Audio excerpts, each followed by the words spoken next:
नमस्कार। भारत सरकार का एक गजट नोटिफिकेशन और उस गजट नोटिफिकेशन में यूजीसी के कुछ नियम कायदे जिनका उद्देश्य उच्च शिक्षण संस्थाओं में समानता स्थापित करना।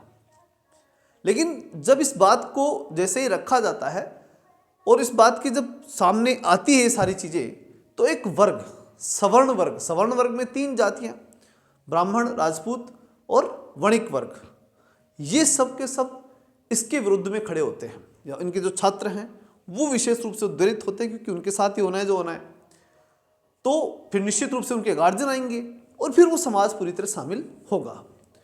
अब ये विरोध क्यों है, इस बात को जब हम देखते हैं तो बहुत से लोग कहते हैं कि तो मतलब जबरदस्ती का विरोध है, समानता तो लाई जा रही है। लेकिन इसको जब हम लागू करने के बाद की कंडीशन की कल्पना करते हैं कि भाई लागू हो गया, उसके बाद उस उच्च शिक्षण संस्था के उस कैंपस की स्थिति क्या होगी, वो जब जानेंगे आप, तो उसके बाद में सब कुछ क्लियर हो जाएगा। जैसे मानिए आप सवर्ण वर्ग से हैं, आपका बच्चा कॉलेज गया, उच्च शिक्षण संस्था में गया। जैसे ही वो अंदर प्रवेश करता है, वहाँ अन्य वर्ग के लोग भी हैं, जो बच्चे हैं, उनसे हाथ मिलाया, उनसे जानकारी की, ठीक है। अब जैसे ही उन सबको मालूम पड़ा कि ये तो सवर्ण वर्ग से है और चलो इसके मजे लेते हैं, क्योंकि कॉलेज की एक एज होती है, एक आयु वर्ग होता है और उसमें वो सब चीज़ें होती हैं। अब मजे लेते हैं तो मजे के दौरान ये तय हुआ कि ठीक है, इनके विरुद्ध एक कानून है और हमारे पास एक पावर है कि हम सब इस बच्चे के विरुद्ध में आरोप लगा सकते हैं कि इसने हमारे को जाति सूचक वाक्य कहे या भेदभाव किया या हमारे साथ किसी प्रकार का जाति सूचक गतिविधि कर दी। और इसके लिए वहाँ एक कमेटी बनी हुई होगी कॉलेज में या जो भी संस्था होगी उसमें, उसे कहा जाएगा इक्विटी कमेटी, समता समिति। वो वहाँ जाएंगे, जाकर के उस समता समिति में कहेंगे कि साहब हमारे साथ ये गलत हुआ है, और चूंकि इस नोटिफिकेशन में साफ साफ लिखा हुआ है कि SC ST OBC के जो बच्चे हैं वो शोषित होंगे, या कहें कि जातिगत भेदभाव जो है, एक शब्द लिखा हुआ है जातिगत भेदभाव, वो जातिगत भेदभाव इनके प्रति हो सकता है। और एक शब्द छोड़ा गया है, वो है सवर्ण वर्ग या जनरल जिसे बोला जाता है, वो छोड़ा गया है। अर्थात वो जनरल वाले जो ना, वो क्या करते हैं, भेदभाव करते हैं। ये बात उसमें ऑटोमेटिक हो गई, क्योंकि जब तीन का नाम ले लिया और चौथे को छोड़ दिया तो मतलब जो छोड़ा गया है वो ही शोषण करता है, ये बात तय है। तो वो जो जाएंगे इक्विटी कमेटी के पास जाकर कहेंगे, तो इसका मतलब इक्विटी कमेटी किस पे एक्शन करे, उस बच्चे पे। और चूंकि निश्चित रूप से उस बच्चे का कोई दूसरा ऑप्शन नहीं है कि उस पर जांच की जाए, क्योंकि जांच करने के लिए दूसरा वर्ग तो शामिल नहीं हो सकता, दूसरा वर्ग तो अपराधी है ही नहीं, उसने तो कुछ गलती की नहीं। ये तो पूर्व धारणा बन गई, क्योंकि पूर्व धारणा के अनुसार यही है कि जो सामान्य वर्ग है उस सामान्य वर्ग का व्यक्ति ही अपराधी है।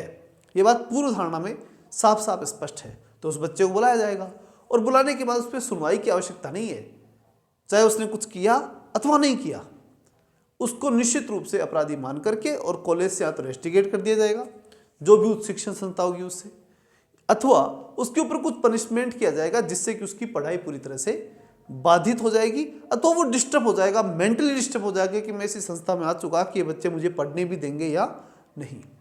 इस प्रकार की बाधा होगी। और हो सकता है कि जिस प्रकार से पहले उदाहरण दिए गए हैं कि विभिन्न समाजों के अंदर, जैसे रोहित वेमुला की बात की गई, जो SC ST विभाग जो जाति है या समाज है वहाँ से था, और उसने किसी दूसरे जनरल वर्ग का ही व्यक्ति होगा कोई, अगर माना गया है तो चूंकि मानने की तो पूर्व धारणा फिक्स है कि अपराध करने वाले कौन होते हैं, जनरल वाले, तो ठीक है ये मान लिया और उन्होंने कर दिया, और इस कारण से रोहित वेमुला जो है उनके प्राण चले गए। तो ऐसा क्या जनरल कास्ट के व्यक्ति के साथ नहीं हो सकता? इसमें कहाँ जो है ये बात स्पष्ट की गई है कि ऐसा नहीं होगा। इस बात की गारंटी कौन ले रहा है? UGC ले लेगी, या फिर उस शिक्षण संस्था का वो मालिक ले लेगा, या फिर कुछ और ले लेगा कि नहीं साहब हम लेते हैं गारंटी कि जनरल के साथ, जो जनरल का बच्चा है उसके साथ तो ऐसा नहीं होगा। ऐसे कोई गारंटी ली जा सकती है? नहीं ली जा सकती। तो इस प्रकार की गतिविधि उसके तहत हुई। अब प्रश्न उठता है कि वो जो कमेटी है, उस कमेटी में तो साहब बहुत इंपॉर्टेंट लोग बैठ सकते हैं। भाई इक्विटी कमेटी एक समानता के लिए कमेटी बनाई हुई है, तो इसमें तो कुछ लोग ऐसे भी हो सकते हैं जो समाज के होंगे या जनरल के होंगे।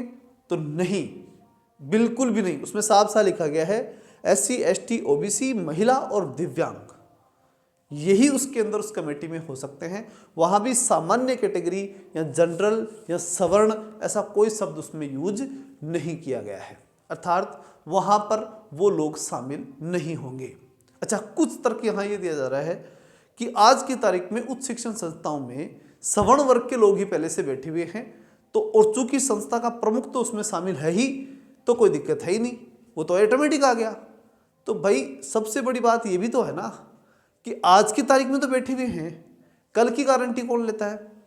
और ये कानून और नियम बना है वो तो आज के लिए तो बना नहीं, ये तो हमेशा के लिए बना है। तो ऐसी बातों का कोई उत्तर नहीं होता है, ये कोई तर्क नहीं हो सकता। तो इसलिए ये बात भी क्या हो गई, गलत हो गई। अब बात आती है कि क्या ऐसी व्यवस्था जो समता स्थापित कर सके महाविद्यालयों में या आगे यूनिवर्सिटीज़ में, ऐसा होना ही नहीं चाहिए क्या ऐसी समता कमेटी? तो यहाँ प्रश्न का उत्तर आता है कि समता कमेटी भी होनी चाहिए और सबको समान रखने की व्यवस्था भी होनी चाहिए कि विद्यालय में जो विद्यार्थी आया है वो निश्चित रूप से शिक्षा लेने आया है, शिक्षा ही ले। वो यूनिवर्सिटी हो, चाहे वो कॉलेज हो, चाहे फिर अन्य कोई शिक्षण संस्था हो, वहाँ सब में समान विद्यार्थी विद्यार्थी होता है, ये मान करके ही सबके साथ समता पूर्वक व्यवहार होना चाहिए, ये तय है। किंतु एक सबसे बड़ी बात यह है कि वहाँ पूर्वाग्रह से ग्रसित होकर के किसी वर्ग को पहले ही अपराधी मान लिया जाए, ये गलत है।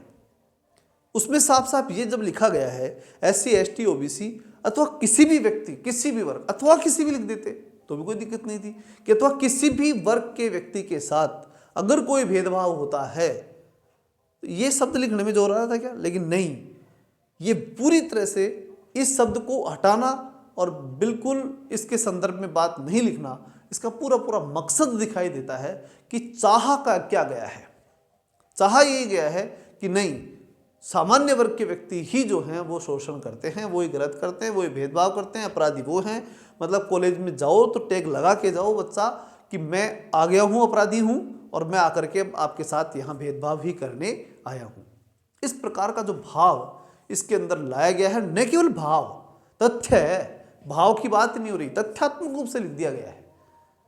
फिर उसका विरोध नहीं होगा, ये कैसे सोचा गया, ये भी एक बड़ी बात है, क्योंकि भारतवर्ष में ऐसा तो नहीं है कि विरोध का अधिकार नहीं है। फिर कानूनी रूप से भी जब हम देखते हैं तो भी आर्टिकल 14 का उल्लंघन है, आर्टिकल 15 का उल्लंघन है, हर चीज का उल्लंघन दिखाई दे रहा है। संवैधानिक रूप से कहीं पर भी ये नोटिफिकेशन सही साबित नहीं हो रहा, कोर्ट में जाएगा तो फेल ही होना है। तो फिर इसका मकसद क्या था, ये बड़ा महत्वपूर्ण है। और वो मकसद आपको क्या लगता है, निश्चित रूप से कमेंट में बताएं। मिलते हैं नेक्स्ट वीडियो में, तब तक के लिए जय हिंद, जय भारत।